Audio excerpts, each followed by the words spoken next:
नमस्कार साथियों, DS academy में आप सभी का स्वागत है।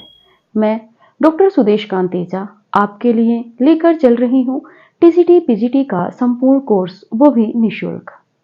अगर आप चैनल पर नए हैं या अभी तक आपने चैनल को सब्सक्राइब नहीं किया है तो सब्सक्राइब कर लीजिए और अपने दोस्तों में अधिक से अधिक शेयर कर दीजिए, जिससे जो विद्यार्थी फीस ना देने की वजह से तैयारी नहीं कर पा रहे हैं वो भी इस तैयारी का लाभ उठा सकें, इन वीडियो का लाभ वो उठा सकें। कुछ स्टूडेंट्स की कमेंट्स थी कि मैम लाइव वीडियोस कब आएंगी या क्लासेस का किस समय टाइम होता है। तो देखिए, ऐसा कोई टाइम नहीं है, प्रतिदिन क्लासें आएंगी। आप नोटिफिकेशन चेक करते रहिए। डीएस एकेडमी का जो आपने सब्सक्राइब किया है, चैनल पर प्लेलिस्ट बनी हुई है, उसमें भी आप वीडियो चेक कर सकते हैं, उसी में आपको मिल जाएगी।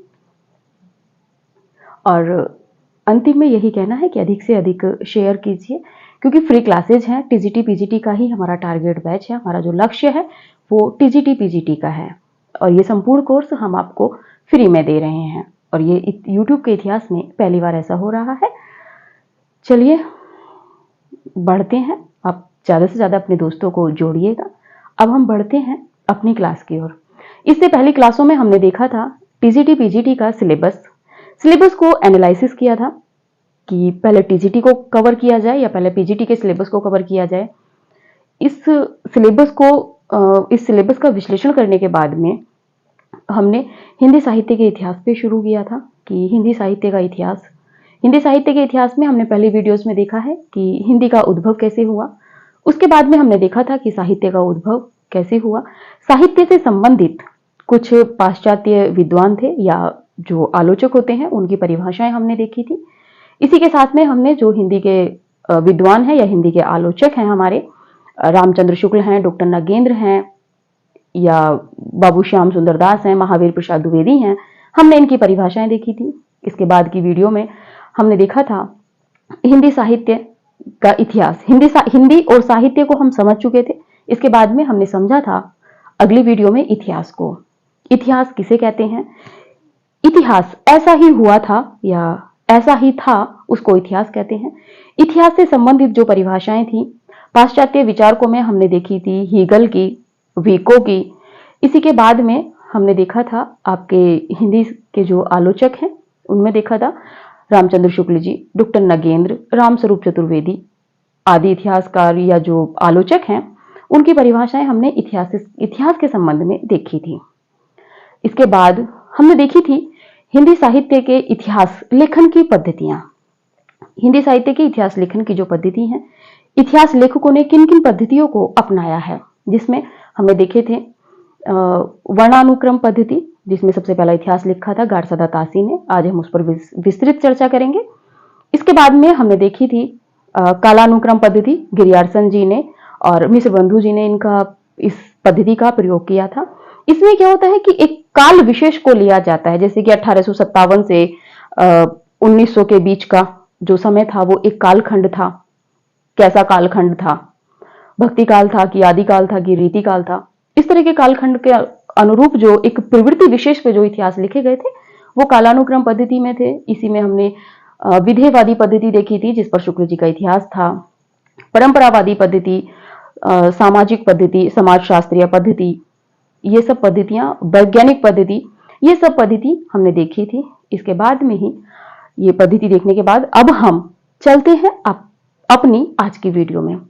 आज की वीडियो में हम लोग देखेंगे इतिहास के साक्ष्य। हम जो चर्चा करेंगे वो करेंगे इतिहास के साक्ष्य हमें कहां से मिलने शुरू हुए हैं, कि क्या जो गारसदा तासी ने इतिहास लिखा है, इस्तवार द ललितोत्तर एंदुई ए हिंदुस्तानी, उससे पहले भी क्या कुछ साक्ष्य हमें मिलते हैं इतिहास से संबंधित। तो देखते हैं वो मिलते हैं तो किस रूप में मिलते हैं। चलिए चलते हैं।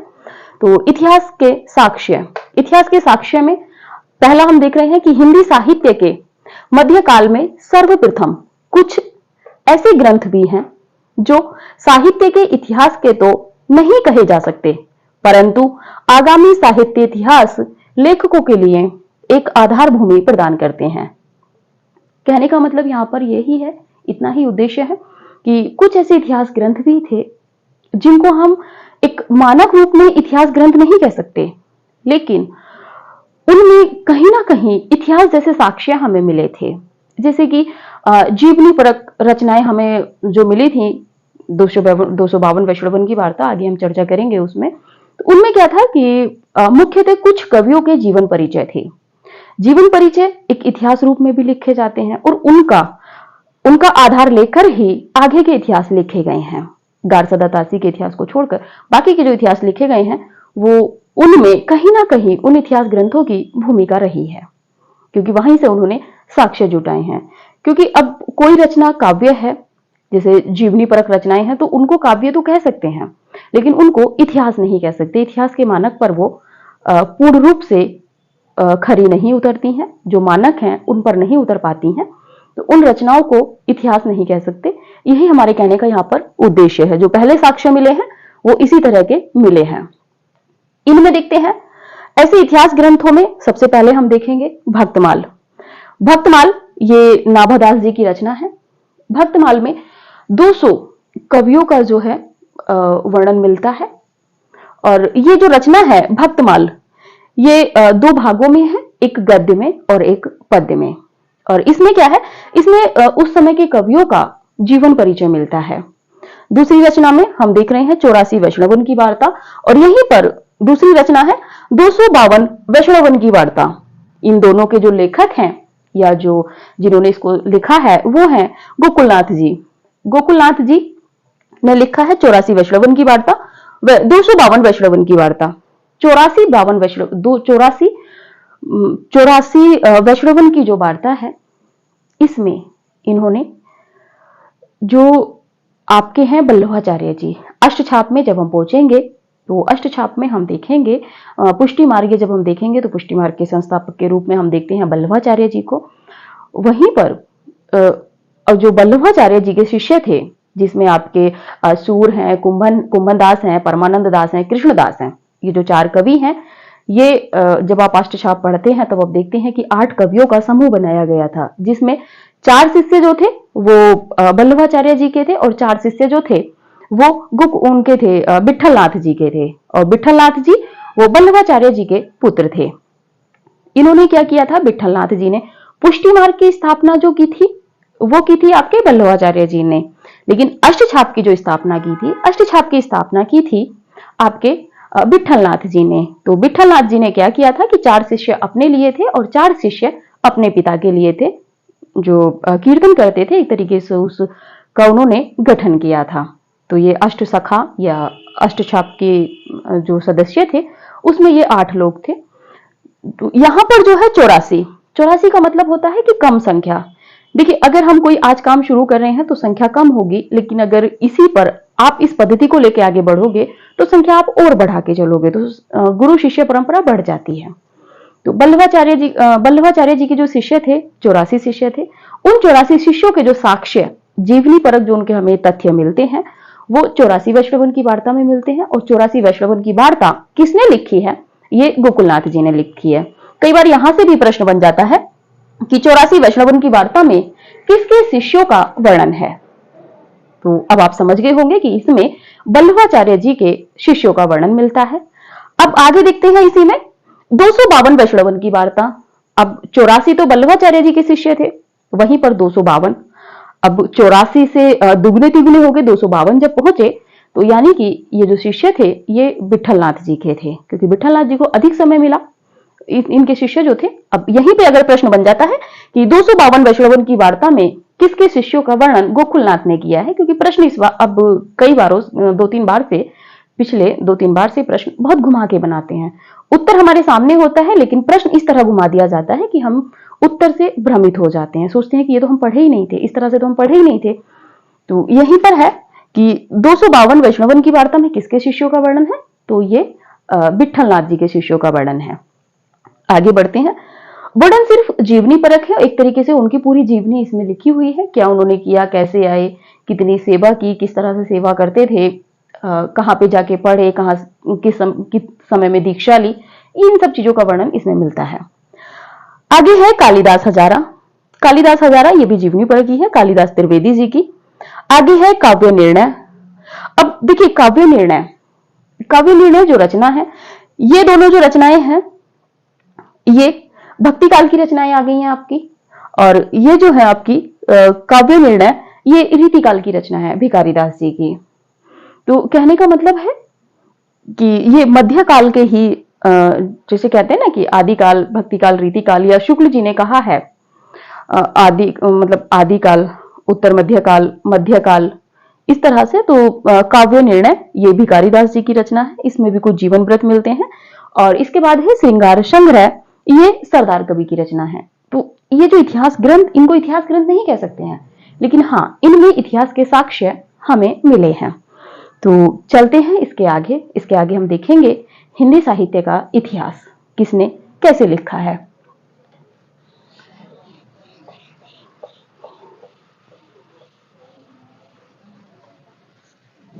ये हमने इतिहास के साक्ष्य देखे थे कि क्या जो विद्वानों ने इतिहास लिखे हैं उससे पहले भी क्या इतिहास जैसी कुछ सामग्री हमारे साहित्य में मिलती थी।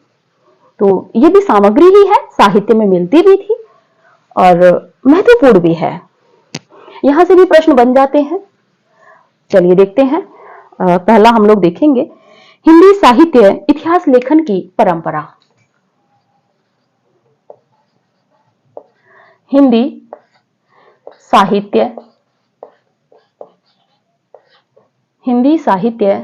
इतिहास लेखन की परंपरा। अब देखना यह है कि यह परंपरा कब से शुरू हुई थी। आगे देखते हैं कि हिंदी साहित्य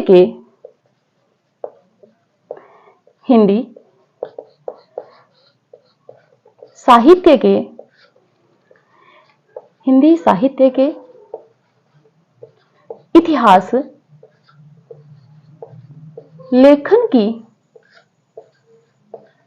लेखन की परंपरा का आरंभ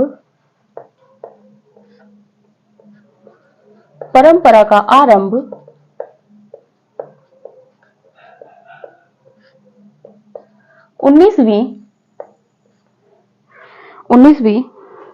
शती से हुआ है। 19वीं शती से हुआ है जिनमें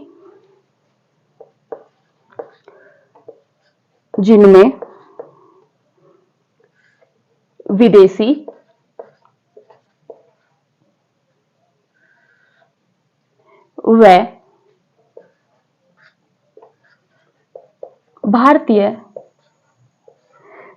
व भारतीय इतिहासकारों का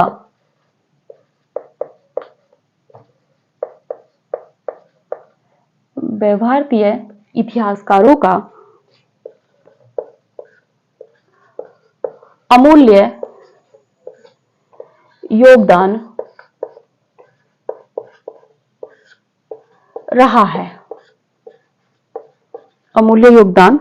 रहा है। देख लेते हैं विदेशी इतिहासकार कौन कौन से हैं। विदेशी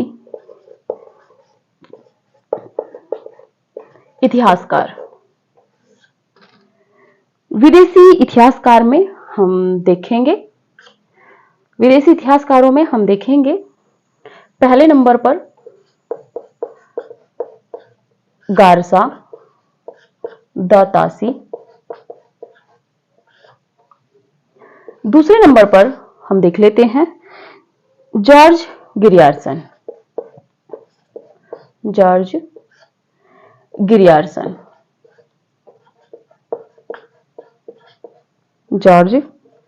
गिरियार्सन।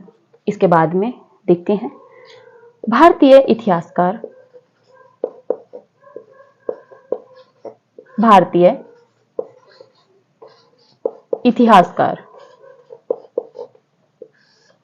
भारतीय इतिहासकारों में हम देखेंगे पहले नंबर पर हमें मिलेंगे शिव सिंह सेंगर। मुख्य हम यहां पर देखेंगे शिव सिंह सेंगर। दूसरे नंबर पर हम देखेंगे आपके मिश्र बंधु मिश्र बंधु। मिश्र बंधु में ये 3 बंधु थे। पहले नंबर पर है गणेश बिहारी मिश्र। गणेश बिहारी मिश्र। दूसरे पर है श्याम बिहारी मिश्र। श्याम बिहारी मिश्र। तीसरे नंबर पर हम देखते हैं गणेश श्याम और सुखदेव बिहारी मिश्र। सुखदेव बिहारी मिश्र। यहां से भी कई बार प्रश्न बने हैं। गणेश बिहारी, श्याम बिहारी और सुखदेव बिहारी 2 हो गए। तीसरे नंबर पर जो इतिहास लिखा है उसमें देखते हैं हम। आपके आएंगे आचार्य रामचंद्र शुक्ल। आचार्य रामचंद्र शुक्ल। इसके बाद फिर श्रृंखला बढ़ती चली जाएगी। चौथे नंबर पर आप देख सकते हैं श्याम सुंदर दास। श्याम सुंदर दास, ये क्रम नहीं है, मैं बता रही हूं जो महत्वपूर्ण इतिहास लिखे गए हैं। इसके बाद है राम कुमार वर्मा, जो बहुत महत्वपूर्ण है, जिनके इतिहास से प्रश्न बनते ही बनते हैं। राम कुमार वर्मा। इनके बाद आप देखेंगे हजारी प्रसाद द्विवेदी।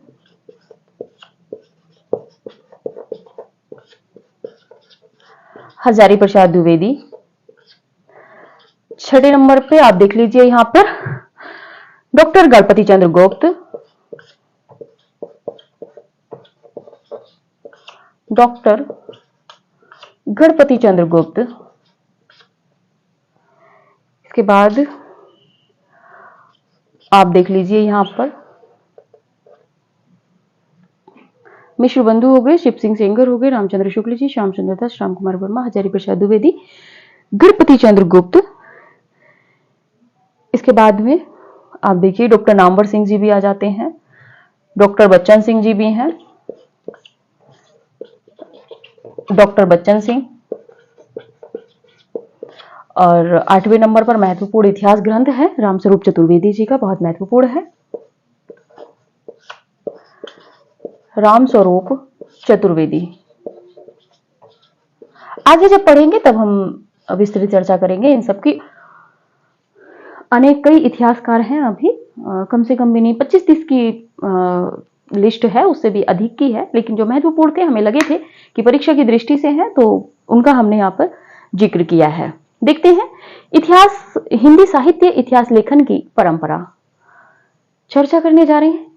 हिंदी साहित्य इतिहास लेखन की परंपरा का जो आरंभ है वो कब से हुआ है? तो हिंदी साहित्य के इतिहास लेखन की परंपरा का जो आरंभ है वो 19वीं शती से आरंभ हुआ है। महत्वपूर्ण है, यहां से भी प्रश्न बन सकता है। अब किसने इतिहास लिखे हैं ये देखते हैं। तो कुछ विदेशी विद्वान हैं और विदेशी तो कुछ ही हैं, इसके बाद जो भी इतिहासकार हैं वो भारतीय इतिहासकार हैं। उसमें हिंदू भी हैं, मुस्लिम भी हैं, सभी तरह के इतिहासकार हैं जिन्होंने इतिहास लिखा है।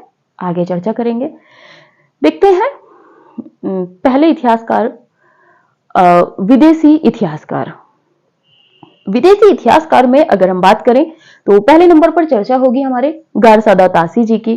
गारसादा तासी जी हिंदुस्तानी भाषा के ऐसे प्रोफेसर थे, ऐसे विद्वान थे जो कभी भारत नहीं आए थे, लेकिन उन्होंने फ्रेंच में बैठ के, पेरिस में बैठ के एक हिंदी साहित्य का इतिहास लिखा। देखिए कितनी बड़ी उपलब्धि थी हिंदी साहित्य के इतिहास लिखने की कि उन्होंने पहली बार इतिहास ग्रंथ लिखा, वो भी बिना भारत आए, क्योंकि जहां हम कहीं पहुंच नहीं पाते हैं वहां का इतना गहन अध्ययन करके और उसके विषय में कुछ लिखना एकदम से लगता है ना कि बहुत ज्यादा अलौकिक है, ऐसा हो नहीं सकता, लेकिन उसके बाद भी ऐसा हुआ है। जो गारसादा तासी जी थे वो कभी भारत नहीं आए थे, विदेश में ही रहे, विदेश में ही हिंदुस्तानी के प्रोफेसर थे और वहीं पर उन्होंने अध्ययन करके भारत के लिए सबसे पहला हिंदी साहित्य का इतिहास लिखने का प्रयास किया। कुछ त्रुटियां थी, कुछ दोष थे, क्योंकि पहली पहली बार जब कोई काम किया जाता है तो उसमें कमियां भी रहती हैं, दोष भी रहते हैं, और कहीं ना कहीं वो अपने मानक पर पूर्ण रूप से नहीं उतर पाता है, मानक बिंदुओं पर। ये इसमें भी था, लेकिन सबसे बड़ी विशेषता यही थी कि पहला इतिहास ग्रंथ था। इसके बाद जो ये था, इन्होंने फ्रेंच भाषा में लिखा था, विदेशी इतिहासकार थे। दूसरा जो विदेशी इतिहासकार हैं हमारे, वो हैं George Abraham Grierson. George Abraham Grierson एक ऐसे इतिहासकार हैं जो विदेश से भारत आए थे। आईसीएस की परीक्षा होती थी, आईएएस की तरह, उसको पास करके आए थे। तब उन्होंने अंग्रेजी भाषा में भारत में रह के ये इतिहास लिखा, और साथ में और भी कई सारे काम इन्होंने हिंदी साहित्य में अपने योगदान के लिए किए थे। और इनकी स्मृति में, जॉर्ज अब्राहम गिरियर्सन की स्मृति में, आप शायद जानते हो कि ना जानते हो, इनकी स्मृति में एक पुरस्कार भी दिया जाता है। आगे चल के जब हम इनकी विस्तृत चर्चा करेंगे तब हम चर्चा करेंगे इनकी। इसके बाद देखते हैं भारतीय इतिहासकार। भारतीय इतिहासकारों में जैसे कि हम देख चुके हैं शिव सिंह सेंगर। शिव सिंह सेंगर ने जब इतिहास लिखने की परंपरा को शुरू किया तो वो किया था इन्होंने गारसादा तासी की परंपरा को इन्होंने आगे बढ़ाया था, यानी कि जो वर्णानुक्रम पद्धति थी उस पर लिखा। मिश्र बंधुओं ने गिरियार्सन जी की पद्धति को आगे बढ़ाया। फिर आगे शुक्ल जी आए, शुक्ल जी ने विधेयवादी पद्धति पे अपना इतिहास लिखा। डॉक्टर गणपति चंद्र गुप्त जी ने वैज्ञानिक पद्धति पर इतिहास लिखा। रामस्वरूप चतुर्वेदी जी ने भी इतिहास लिखा, अच्छा है। इसके बाद में हजारी प्रसाद द्विवेदी जी ने परंपरावादी पद्धति पर अपना इतिहास लिखा। तुलनात्मक पद्धति का प्रयोग भी जो अपने इतिहास ग्रंथ में किया है वो मिश्र बंधु जी ने किया है। तो चलते हैं आगे, देखते हैं। अब इसके बाद में आप स्क्रीनशॉट ले लीजिए, मैं साइड हो जाती हूँ।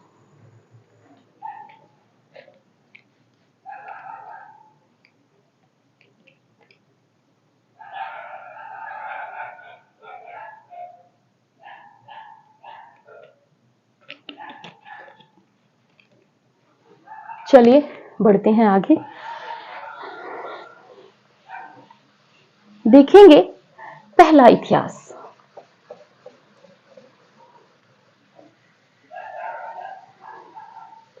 आप साथ के साथ नोट्स बनाइएगा, बहुत अच्छा रहेगा। पीडीएफ, नोट्स, इस सब के लिए ये चैनल नहीं है।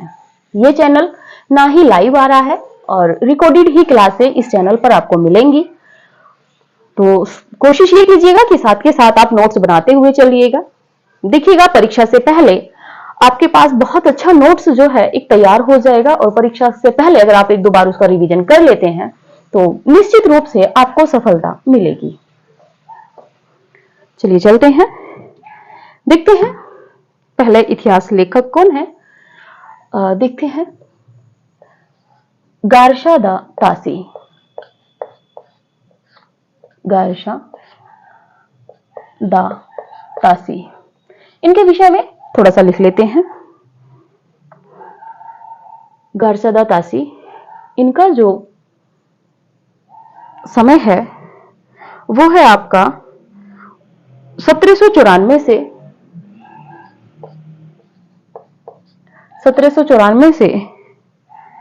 1878। देखिए नवीन प्रश्न बनते हैं, कब कहां से प्रश्न बन जाएगा आप भी नहीं समझ पाएंगे, हम भी नहीं समझ पाएंगे, लेकिन जब आप पढ़े रहेंगे। और ये जो है गारसादा तासी, इनका समय 1794 से 1878 था। आगे बढ़ते हैं, इनके इतिहास ग्रंथ के विषय में चर्चा कर लेते हैं। इतिहास ग्रंथ है यह एक, इनके विषय में लिखते हैं, यह एक फ्रांसीसी विद्वान थे। यह एक फ्रांसीसी विद्वान थे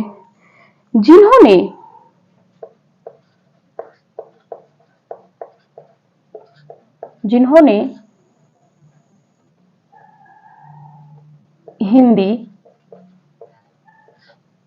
साहित्य इतिहास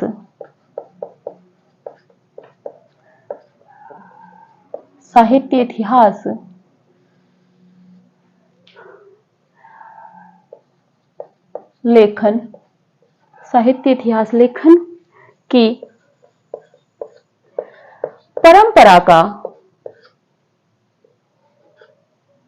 परंपरा का सूत्रपात किया था।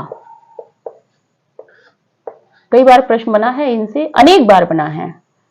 टीजीटी पीजीटी में तो ये मोस्ट ही है। इन्होंने हिंदी साहित्य इतिहास लेखन की परंपरा का सर्वप्रथम, यहां पर सर्वप्रथम कर लीजिए, सर्वप्रथम सूत्रपात किया था। ये पहले विद्वान थे जिन्होंने हिंदी साहित्य इतिहास लिखने की शुरुआत की थी या कोशिश की थी, पहला कदम बढ़ाया था इतिहास लेखन में। ये भारत कभी भी नहीं आए थे। ये भारत, कई बार क्या होता है कि देखिए नए प्रश्नों में प्रश्न बन सकता है कि कौन सा ऐसा इतिहासकार है जो कभी भारत ही नहीं आया था। गारसा दत्तासी भी है विदेशी विद्वान और गिरियर्सन भी है, बाकी विकल्प आप काट ले जाओगे। ये भारत कभी भी नहीं आए थे। ये भारत कभी भी नहीं आए थे। फ्रांस में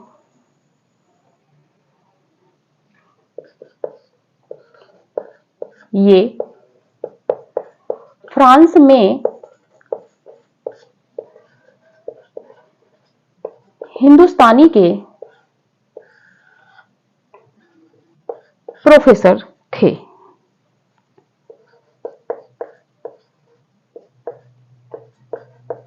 हिंदुस्तानी के प्रोफेसर थे। आगे देखते हैं इतिहास ग्रंथ इनका।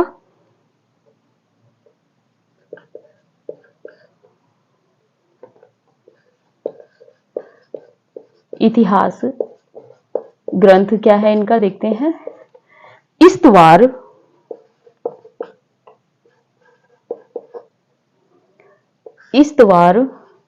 द ला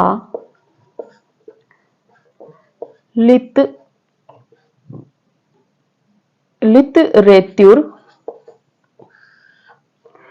एंदोई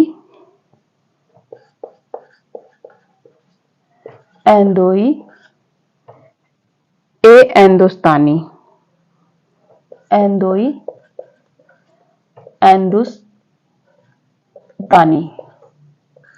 ये इनके इतिहास ग्रंथ का नाम है। देख लेते हैं। इस्तवार का मतलब होता है इतिहास।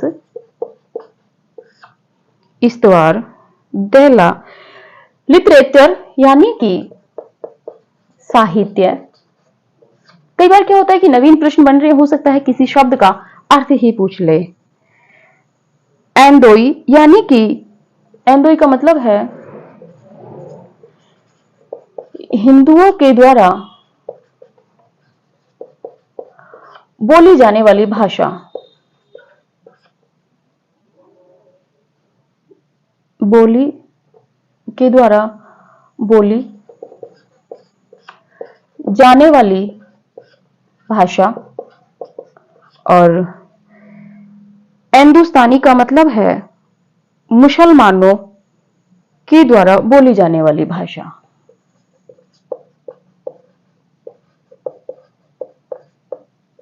मुसलमानों के द्वारा मिश्रित, मुसलमानों के द्वारा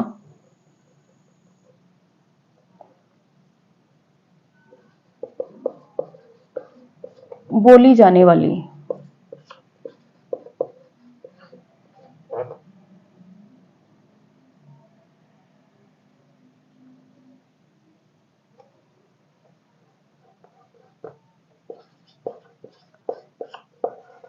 उर्दू मिश्रित।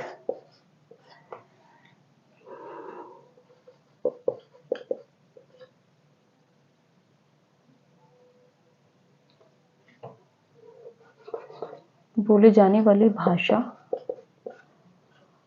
और मुसलमानों के द्वारा बोली जाने वाली हिंदी उर्दू मिश्रित। हिंदी उर्दू मिश्रित, ये है। इसके बाद देखते हैं हिंदुस्तानी इतिहास ग्रंथ, इसका प्रथम संस्करण यह 2 भागों में प्रकाशित हुआ था।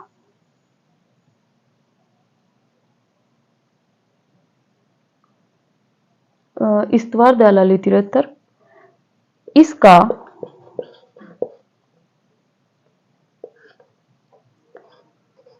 प्रथम प्रकाशन, इसका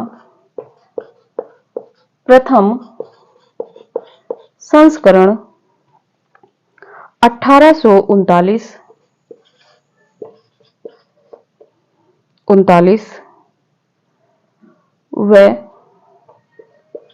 1847 ईस्वी में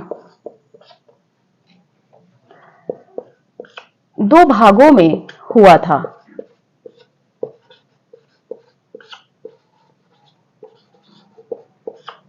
दो भागों में हुआ था।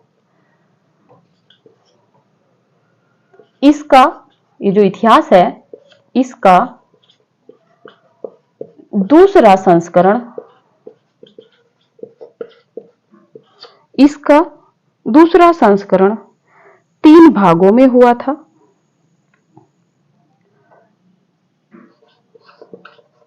क्योंकि पहले इसमें 2 थे, 1839 और 1847 वाला। इसके बाद में जो इसका दूसरा संस्करण था वो 3 भागों में हो गया था, और 3 भागों में जो इसका प्रकाशन हुआ था वो 1871 ईस्वी में 1871 ईस्वी में हुआ था। और इसके बाद एक प्रश्न और देख लेते हैं। यह ग्रंथ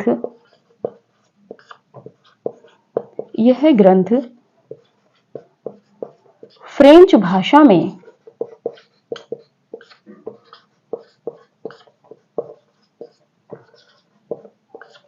लिखा गया है। चलिए देखते हैं। गारसा दा ताशी, जो आपके गारसा दा ताशी हैं, पहले इतिहास लेखक हैं। इनका समय 1794 से 1878 ईस्वी है। इसके बीच में इनका समय रहा था। यह एक फ्रांसीसी विद्वान थे, फ्रांसीसी थे, पहले हमने चर्चा की थी, जिन्होंने हिंदी साहित्य इतिहास लेखन की परंपरा का सर्वप्रथम सूत्रपात किया था। अब देखिए प्रश्न कैसे बनेंगे। गारसा दा ताशी कैसे विद्वान थे? गारसा दा ताशी कैसे विद्वान थे? तो ये प्रश्न बन जाएगा आपका, ये फ्रांसीसी विद्वान थे।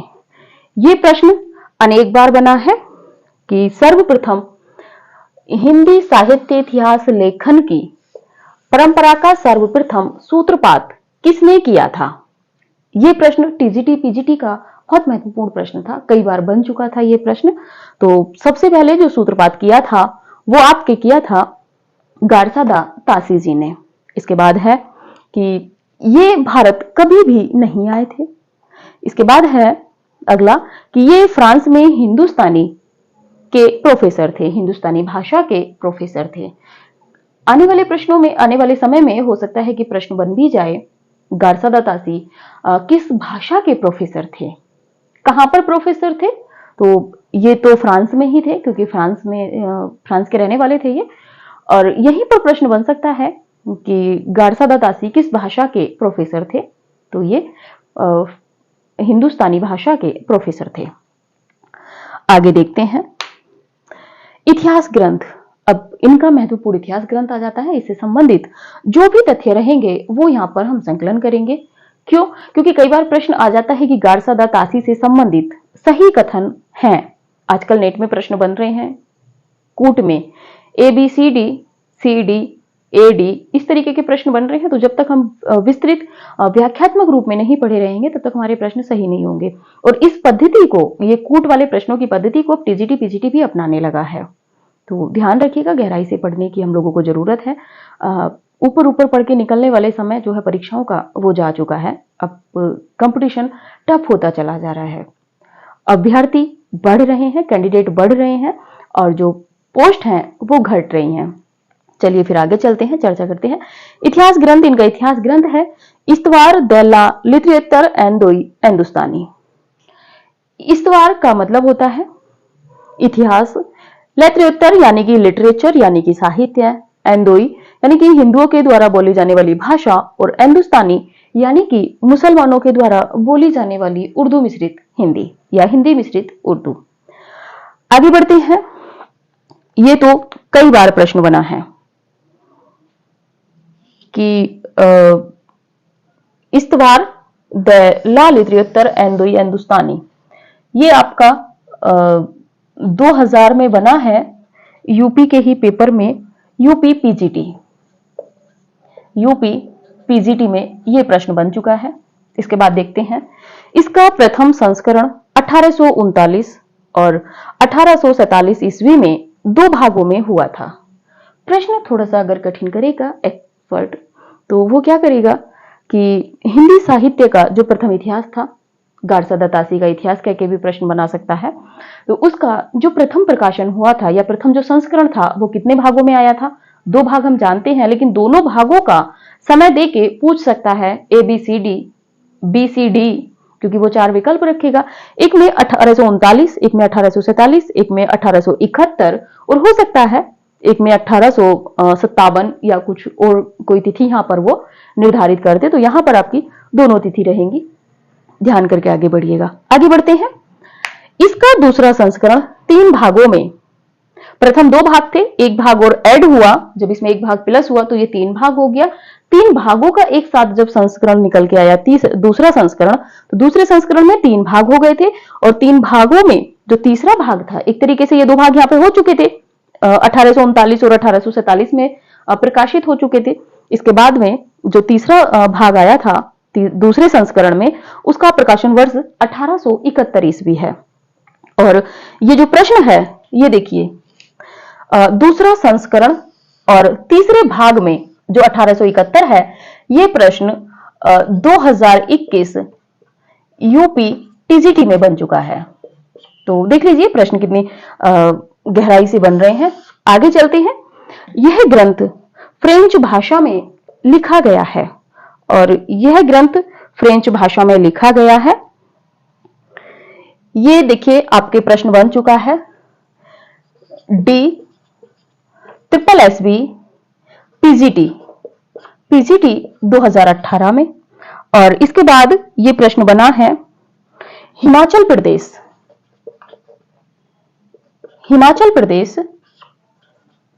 आप सोचेंगे इतना सरल प्रश्न कैसे बना दिया हिमाचल प्रदेश ने। हिमाचल प्रदेश ये बना है एपी यानी कि असिस्टेंट प्रोफेसर में, और ये भी 2017 में बना है। आप इसका स्क्रीनशॉट लीजिए, उसके बाद आगे बढ़ते हैं।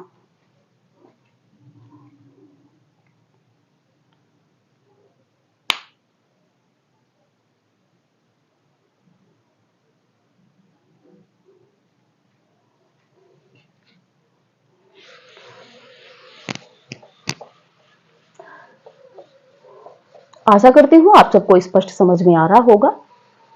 थोड़ी थोड़ी असुविधाएं तो आपको हो रही हैं, लेकिन तीरंदाज तो वही है। असली जो तैराक होता है वो वही है जो लहरों को चीर कर निकले। ठीक है, अब इसके बाद क्या है, हम सीधे सीधे इतिहास का नाम ही डाल लेते हैं, गारसा दत्तासी।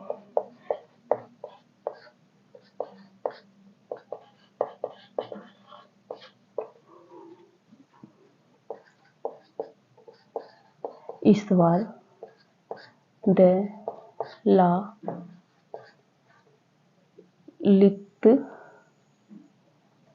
इस्तवार द ला लिटरेचर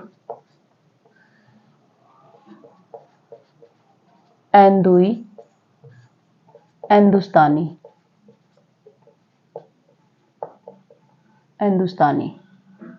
चलिए इसके विषय में जो और तथ्य हमारे बचे थे उनको देख लेते हैं।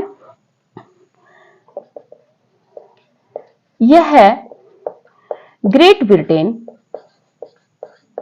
यह है ग्रेट ब्रिटेन और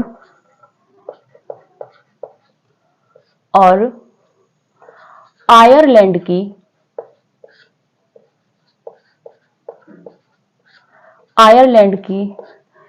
प्राच्य अनुवादक समिति, प्राच्य अनुवादक समिति की ओर से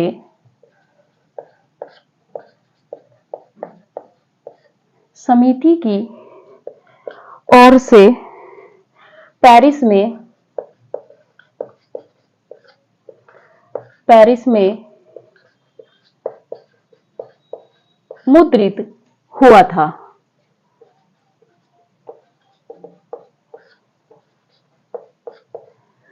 आगे बढ़ते हैं, आगे देखते हैं। इसमें हिंदी और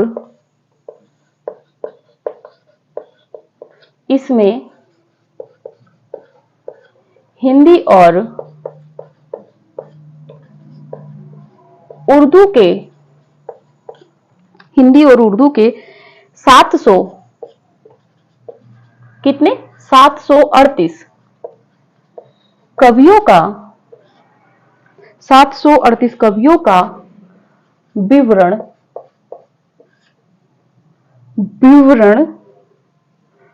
वर्णानुक्रम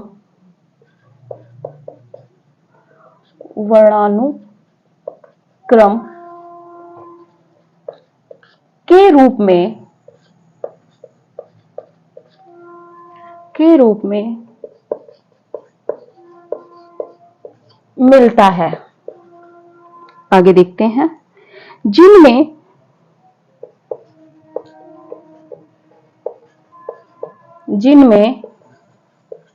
हिंदी के, क्योंकि उर्दू और हिंदी के हैं तो हिंदी के देख लेते हैं। हिंदी के 72 कवि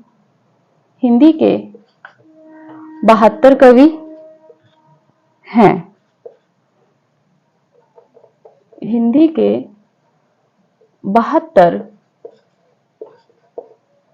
रचनाकारों को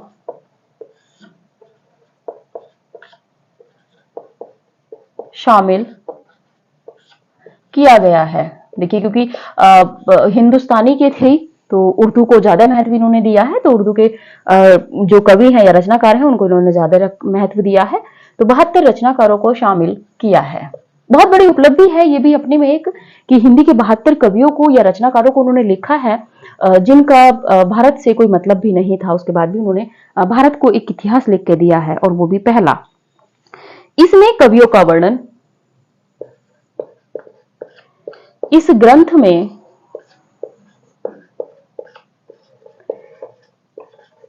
कवियों का वर्णन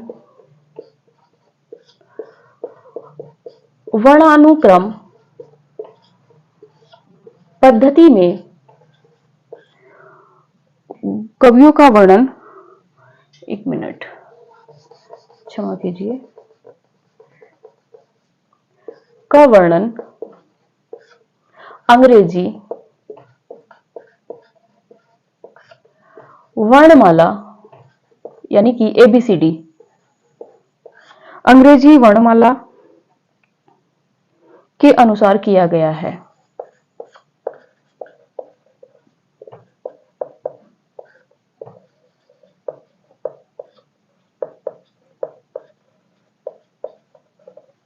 चलिए आगे देखते हैं।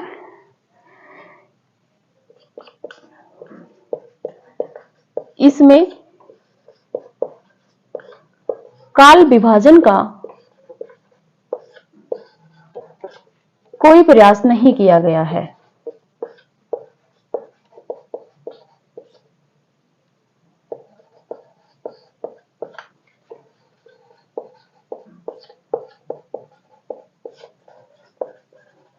इसके बाद देखते हैं आगे।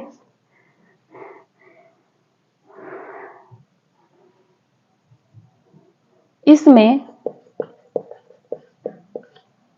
हिंदी के साथ साथ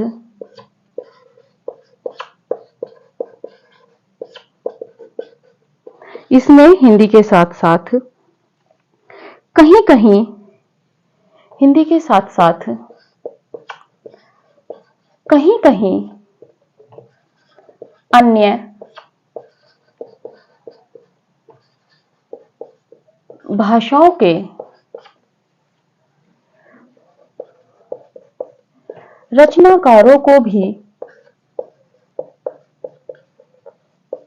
रचनाकारों को भी शामिल किया गया है।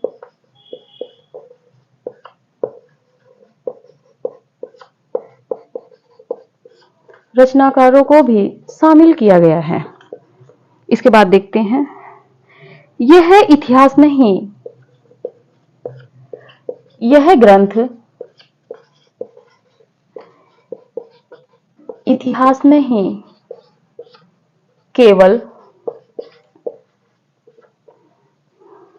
तथ्यों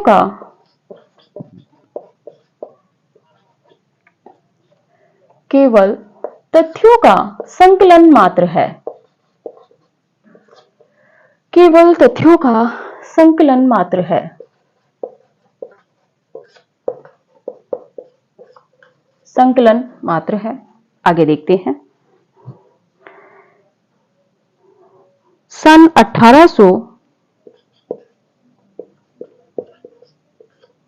सन 1848 ईस्वी में दिल्ली के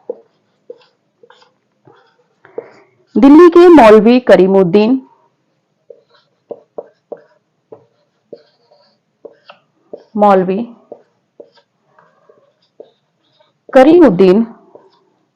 ने Y.F.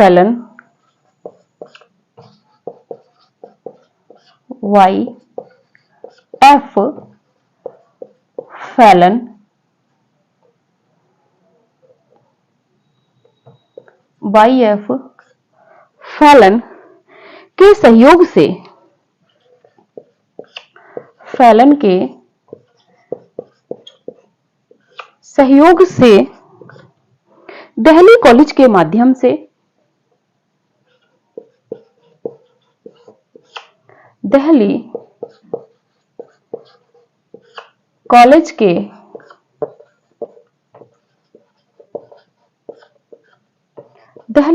के माध्यम से तबकात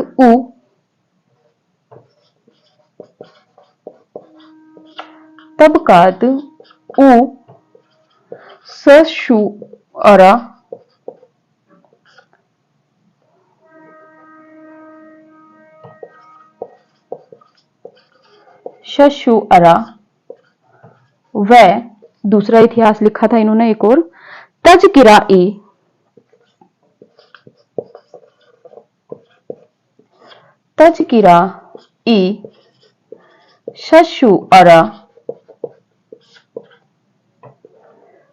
शशुअरा नाम से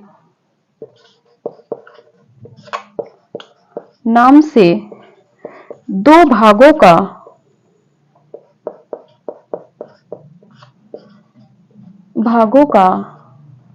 उर्दू में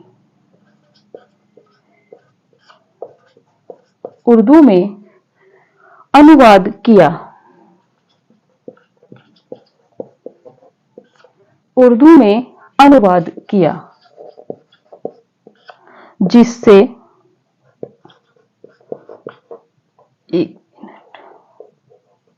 जिसमें 1004 कवि थे। 1004 कवि टोटल कवि थे वह जिनमें 1004 कुल कवि थे।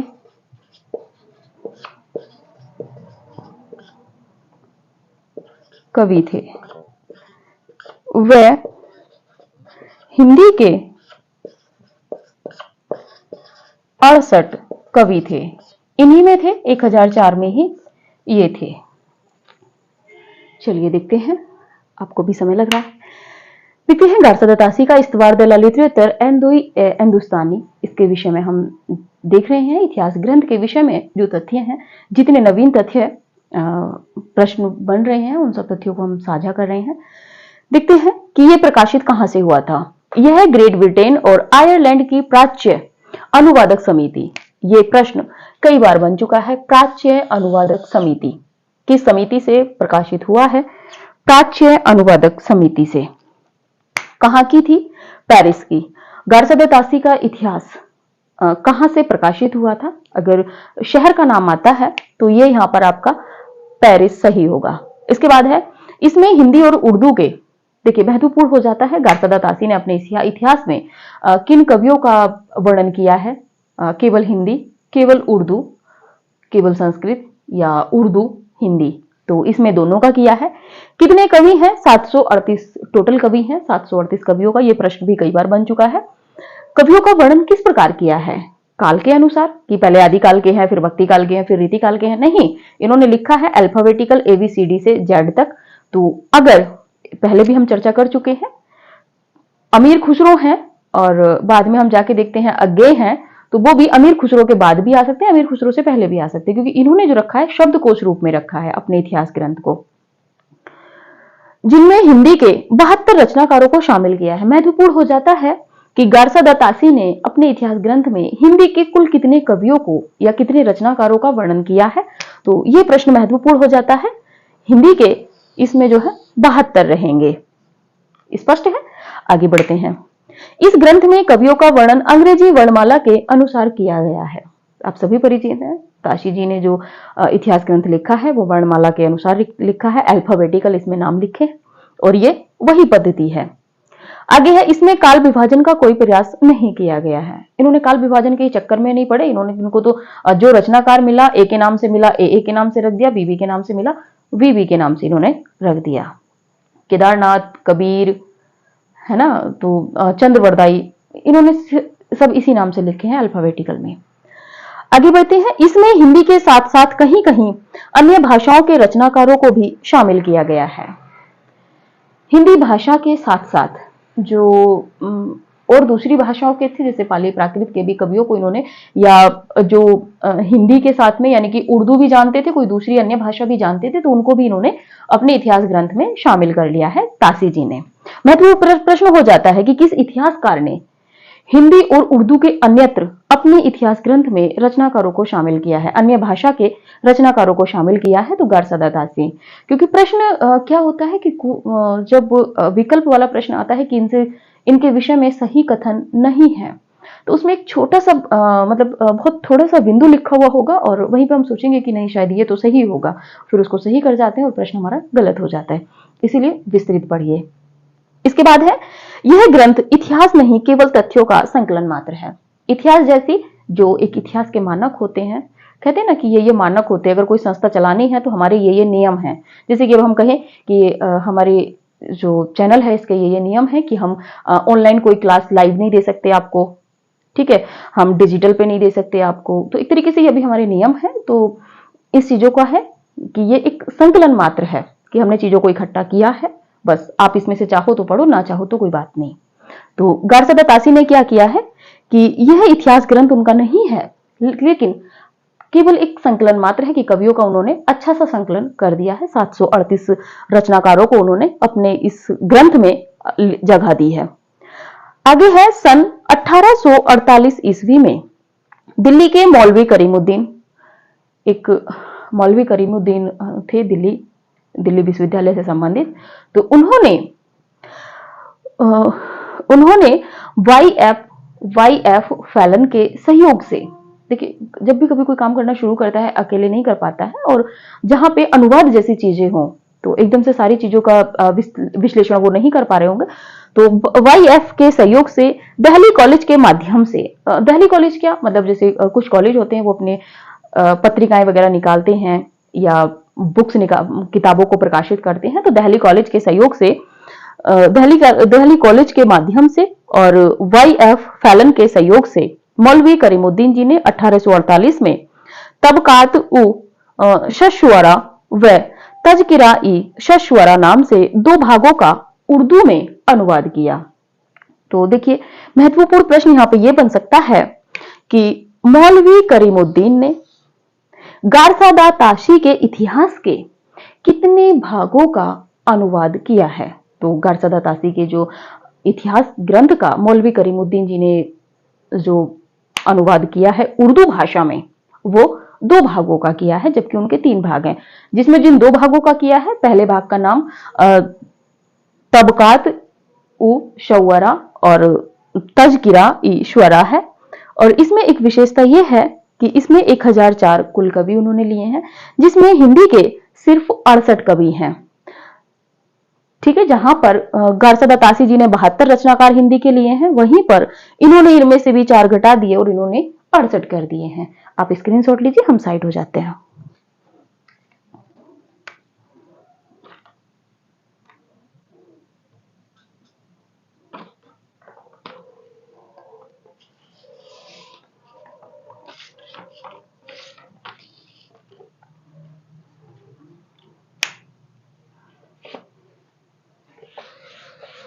चलिए देखते हैं थोड़ा सा और आगे, महत्वपूर्ण तथ्य देख लेते हैं।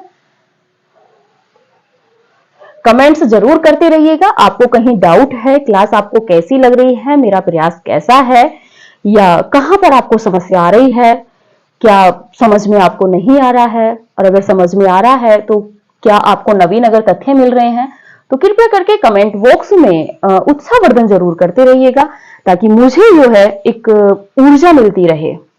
क्योंकि जब देखिए बैटरी को, जब तक आप अपनी बैटरी को चार्ज नहीं करोगे या अपनी बाइक में पेट्रोल नहीं डालोगे, तब तक वो चलेगी नहीं है। लेकिन मेरा जो पेट्रोल होगा वो एक तरीके से यही होगा कि आप मुझे कमेंट्स करते रहें, और जैसा आपको उचित लगे आप वैसा कमेंट्स कीजिएगा, और जो चीजें आपको ना समझ में आए कमेंट बॉक्स में क्वेश्चन भी दीजिएगा, आपको उत्तर मिल जाएंगे।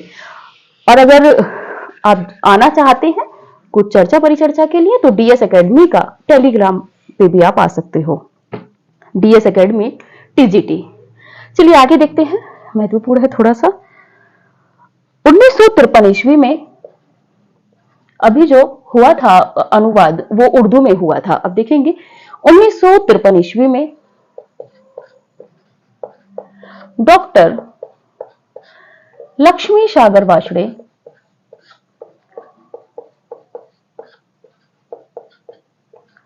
डॉक्टर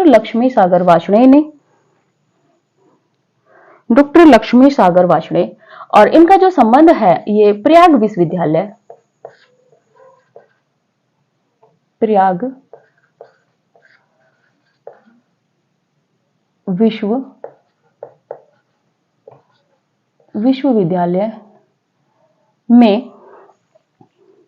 विश्वविद्यालय के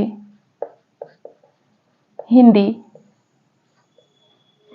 विभाग के प्रयाग विश्वविद्यालय के हिंदी विभाग में विभागाध्यक्ष थे।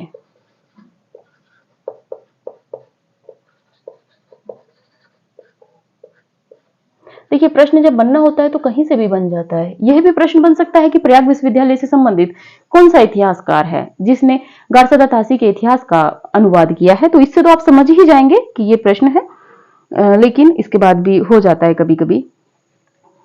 लक्ष्मी सागर वार्ष्णेय ने हिंदी साहित्य का इतिहास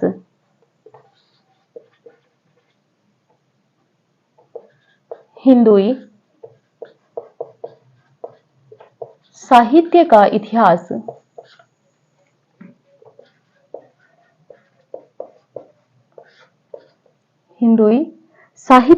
इतिहास नाम से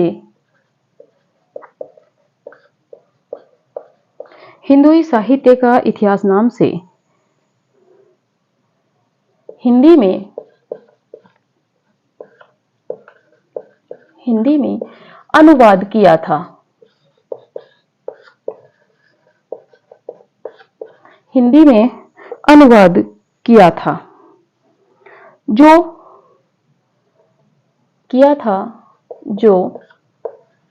हिंदुस्तानी, देखिए इसका जो प्रकाशन हुआ था हिंदुई साहित्य का इतिहास, इसका प्रकाशन किससे हुआ था? तो हिंदुस्तानी एकेडमी इलाहाबाद हिंदुस्तानी एकेडमी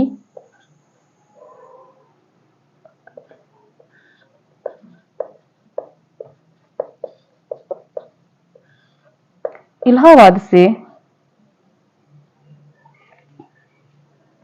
प्रकाशित हुआ था।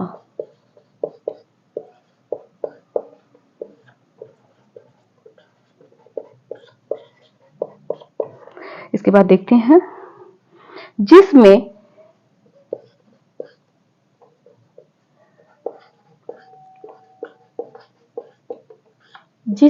कुल 358 रचनाकार थे।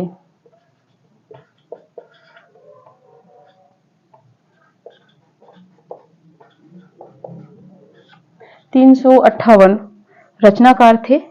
इनमें हिंदी के 220 कवि थे। इनमें हिंदी के 220 कवि थे। ये थे आपके लक्ष्मी सागर वार्ष्णेय जी ने जो 1953 में इसका अनुवाद किया था।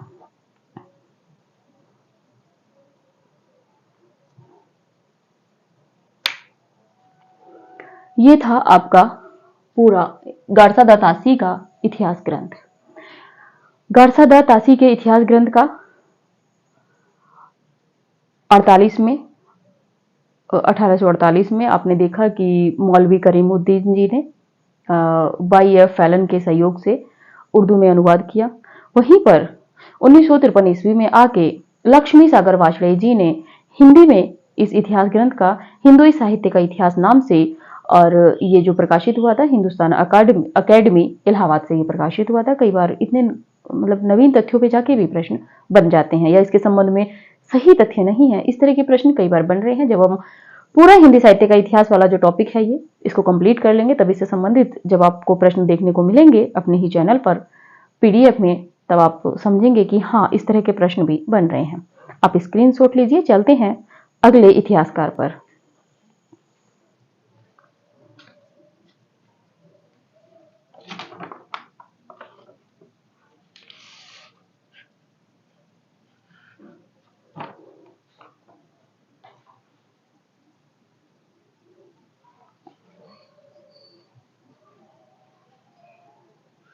चलिए देखते हैं दूसरे इतिहासकार।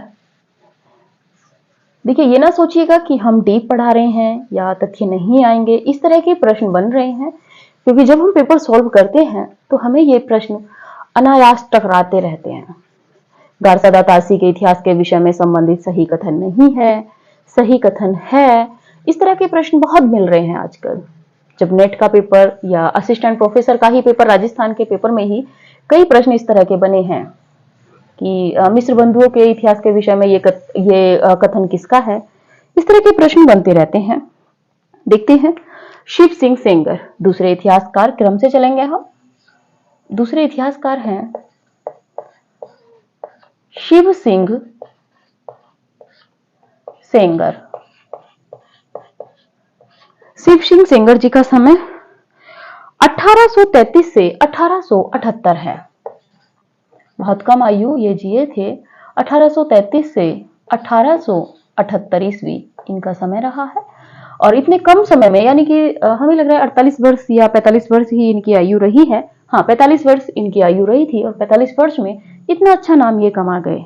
जैसे गुलेरी जी बहुत कम उम्र में, भारतेंदु जी वो भी बहुत कम उम्र में। और इनका जो ये भारतीय है और इनका जो स्थान है उन्नाव है, उत्तर प्रदेश। उन्नाव उत्तर प्रदेश। देखिए प्रश्न कहीं भी बन सकता है, इसलिए चूक या छोड़ के हमें चीजों को नहीं चलना है। हिंदी साहित्य इतिहास लिखने का देखते हैं। हिंदी साहित्य का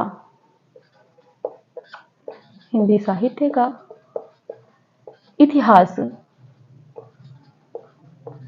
लिखने का दूसरा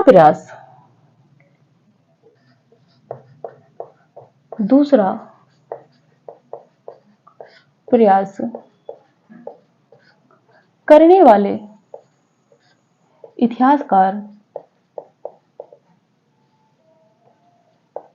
इतिहासकार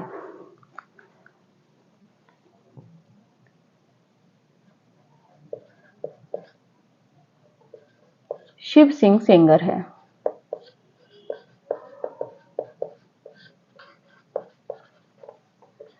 यह पहले भारतीय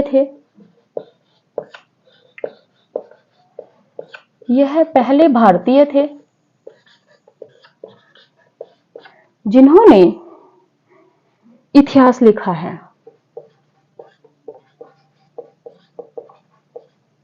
जिन्होंने हिंदी साहित्य का इतिहास लिखा है।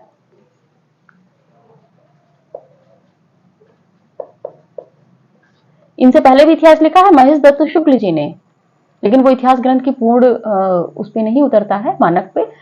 हिंदी साहित्य का इतिहास लिखा है। आगे बढ़ते हैं, इनके इतिहास ग्रंथ का नाम देखते हैं।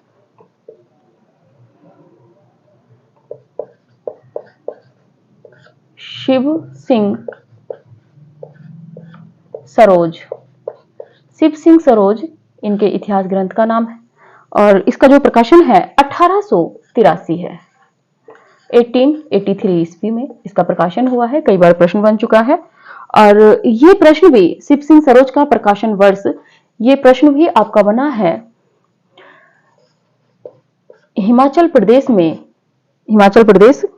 बना है पीजीटी 2016 में ये प्रश्न बन चुका है, महत्वपूर्ण है। आगे बढ़ते हैं, इसमें इसका प्रकाशन देखते हैं। इसका प्रकाशन नवल किशोर प्रेस, लखनऊ।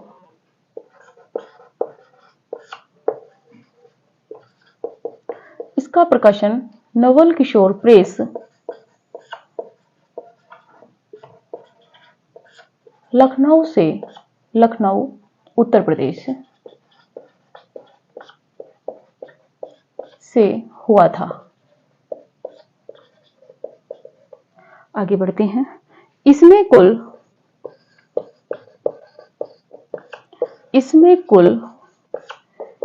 1003 कवियों का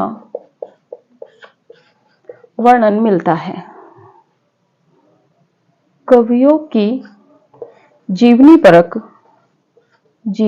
एवं रचनाएं हैं। इसमें हिंदी के 779 कवि हैं या रचनाकार हैं। आगे देखते हैं, यह किस पद्धति पर लिखा गया है, तो देख लेते हैं। यह वर्णानुक्रम पद्धति पर लिखा गया है।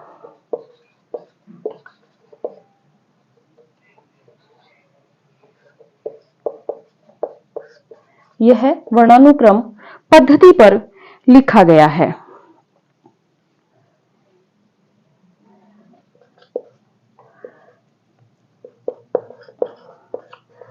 शिव सिंह सेंगर ने तासी की पद्धति को तासी की गारसदा तासी, तो तासी की परंपरा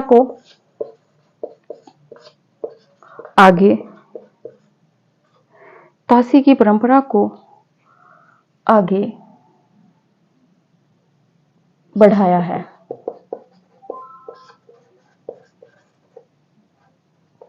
आगे देखते हैं,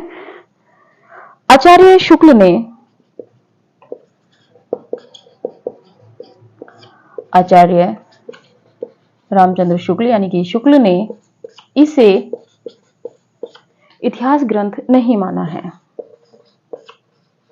व्रत संग्रह कहते हैं वो कई इतिहासों को, इसे इतिहास ग्रंथ नहीं माना है, इसे इतिहास ग्रंथ नहीं माना है। इस ग्रंथ में हिंदी का पहला कवि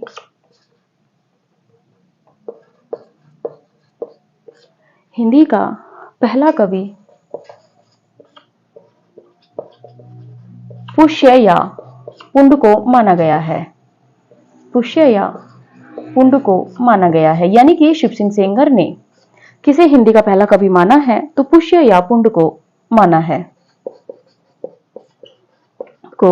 माना गया है। आगे देखते हैं। इन्होंने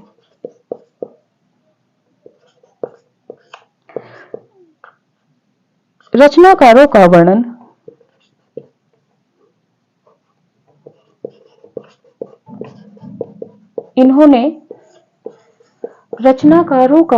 वर्णन वर्णानुक्रम पद्धति पर किया है।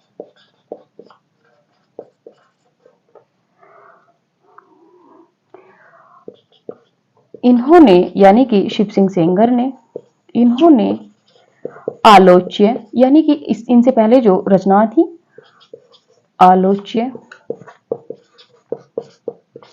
ग्रंथों के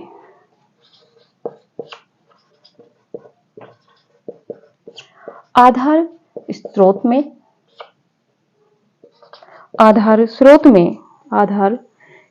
के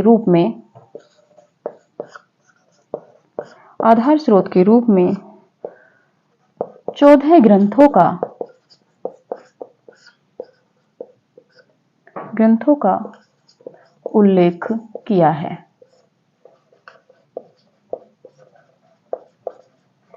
आगे देखते हैं। ये थे इनके इतिहास के विषय में। आगे एक बार दोष और देखेंगे। देखते हैं।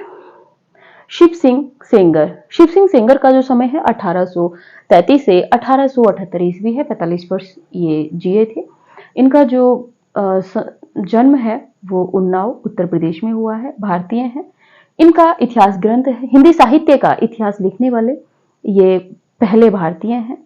और इन्होंने जो वैसे तो दूसरे क्रम में आएंगे, ताशी के बाद, गारसदा ताशी के बाद दूसरा इतिहास लेखन करने वाले हैं, लेकिन भारतीय इतिहासकारों में ये पहले इतिहासकार हैं। इन्होंने भी गारसदा ताशी की पद्धति को ही अपने इतिहास में लेकर आए हैं। इनके इतिहास ग्रंथ है शिव सिंह सरोज कई बार प्रश्न बन चुका है, किसका इतिहास ग्रंथ है? शिव सिंह सेंगर का। इसका जो समय है वो है 1883 और शिव सिंह सरोज का जो प्रकाशन हुआ है वो हुआ है नवल किशोर प्रेस लखनऊ से। इसके बाद में इन्होंने इस ग्रंथ में शिव सिंह सरोज में 1003 रचनाकारों का वर्णन किया है, जिसमें 769 जो कवि हैं वो हिंदी के हैं। इसी के साथ में इन्होंने भी ये इतिहास ग्रंथ वर्णानुक्रम पद्धति पर लिखा है। शिव सिंह सेंगर ने ताशी की परंपरा को आगे बढ़ाया है, हम जानते हैं। और आचार्य रामचंद्र शुक्ल जी ने ये जो सेंगर जी का इतिहास है इसको इतिहास ग्रंथ नहीं माना है। इस ग्रंथ में हिंदी का पहला कवि पुष्य या पुंड को माना गया है। पुष्य या पुंड को शिव सिंह सेंगर ने पहला कवि माना है हिंदी का। इन्होंने रचनाकारों का वर्णन वर्णानुक्रम पद्धति पर किया है, जैसा कि ताशी जी ने किया था। शिव सिंह सेंगर ने आलोच्य ग्रंथों के आधार स्रोत के रूप में, जैसे इन्होंने जो भूमिका लिखी है उसमें इन्होंने बताया है कि मैंने 14 इतिहास ग्रंथ, मतलब जो 14 ग्रंथ हैं इनके इतिहास ग्रंथ लिखने से पूर्व के, उनका मैंने आधार लिया है। तो प्रश्न बन सकता है कि शिव सिंह सेंगर ने अपना इतिहास लिखने में कितने ग्रंथों का आधार लिया है? तो 14 ग्रंथों का इन्होंने आधार लिया है। आप स्क्रीनशॉट लीजिए, थोड़ा सा और बचा है, लेखक कंप्लीट करते हैं। इतिहासकार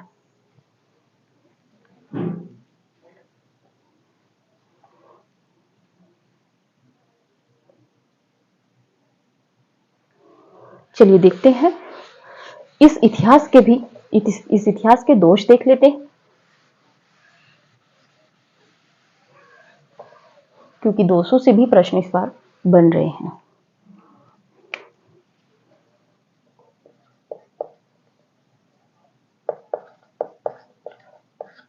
शिव सिंह सरोज, शिव सिंह सरोज के विषय में देख लेते हैं दोष। इसमें काल विभाजन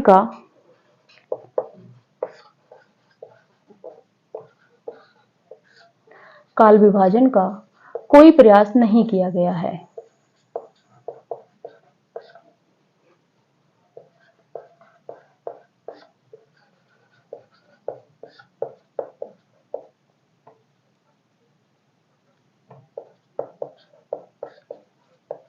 कोई प्रयास नहीं किया गया है। दूसरा है इसमें दोष, इसमें कवियों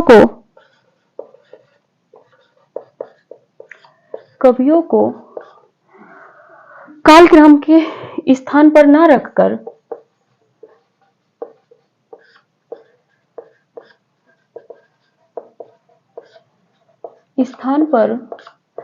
रखकर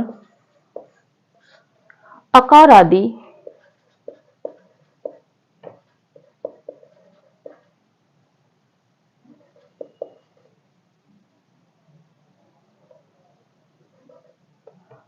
आदि क्रम में रखा गया है।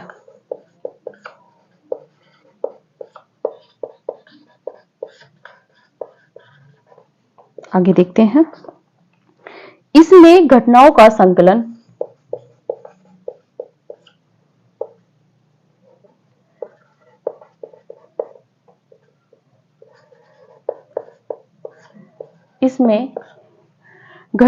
संकलन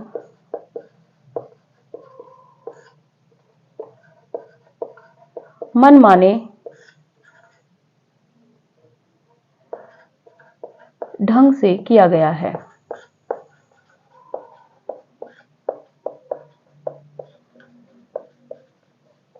आगे देख लेते हैं, इन्हीं कमियों के कारण, उपरोक्त कमियों के कारण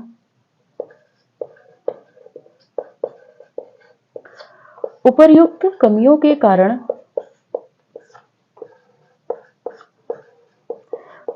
कारण आचार्य शुक्ल ने इसे व्रत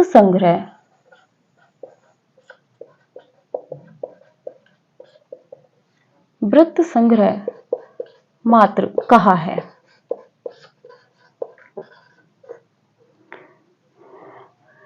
नोट कर लीजिए, नोट के पॉइंट हैं, थोड़े से महत्वपूर्ण है। यह हिंदी भाषा में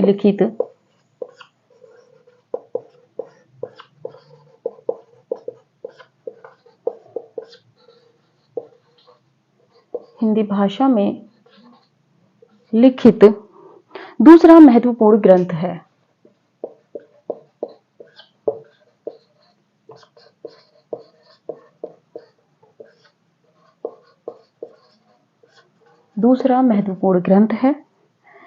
प्रथम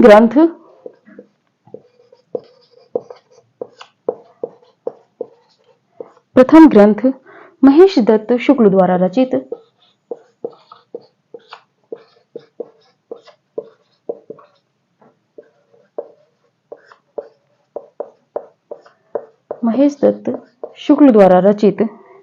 भाषा काव्य संग्रह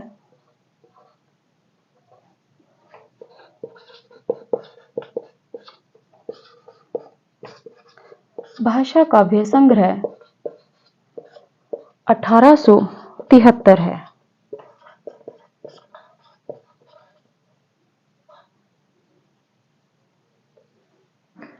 तो देखिए, ये था महत्वपूर्ण शिव सिंह सेंगर का। इस इतिहास के विषय में जो दोष थे, इसमें काल विभाजन का कोई प्रयास नहीं किया गया है। इसमें जो कवियों का क्रम रखा गया है उसमें भी कालक्रम का कोई मतलब अनुकरण नहीं किया गया है, सीधा सीधा आकार आदि क्रम में जैसे तासी जी ने रखे थे वैसे ही रखे हैं। और इसमें जो घटनाएं हैं उनको मनमाने ढंग से शिव सिंह सेंगर जी ने अपने इतिहास ग्रंथ में रखा है और इन्हीं 3 कारणों के कारण आचार्य रामचंद्र शुक्ल जी ने इस इतिहास ग्रंथ को इतिहास ग्रंथ न मानकर वृत्त संग्रह मात्र माना है। और वैसे देखा जाए तो ये पहला इतिहास ग्रंथ है हिंदी साहित्य के लेखन में, लेकिन इसको जो है यह हिंदी भाषा में लिखित दूसरा महत्वपूर्ण ग्रंथ है। और जो पहला महत्वपूर्ण ग्रंथ है वो देखते हैं महेश दत्त शुक्ल द्वारा भाषा काव्य संग्रह 1873 का है। तो ये था आपका इतिहास ग्रंथ। चलिए आज की क्लास यहीं तक। आप सभी का बहुत बहुत धन्यवाद। आगे हम देखेंगे गिरियार्चन को मिश्र बंधु को अगली क्लास में। ये क्लास आपकी यहीं तक होती है और सूचना यही है कि अगर आपने अभी तक भी चैनल को सब्सक्राइब नहीं किया है तो सब्सक्राइब कर लीजिए, साथ में दोस्तों तक शेयर कर दीजिएगा, क्योंकि हमारा फ्री कोर्स लाने का सिर्फ एक ही उद्देश्य है, एक ही लक्ष्य है कि सभी हिंदी को पढ़ें और अच्छे से हमारे साथ चलकर भी तैयारी करके टीजीटी पीजीटी की एक नौकरी या एक सीट आप अपने लिए पक्की कर सकते हैं, सुनिश्चित कर सकते हैं। तो अगर आप अभी तक भी तैयारी में नहीं लगे हैं तो हमारे साथ चलते रहिए और अपनी तैयारी को और भी बेहतर करते रहिए।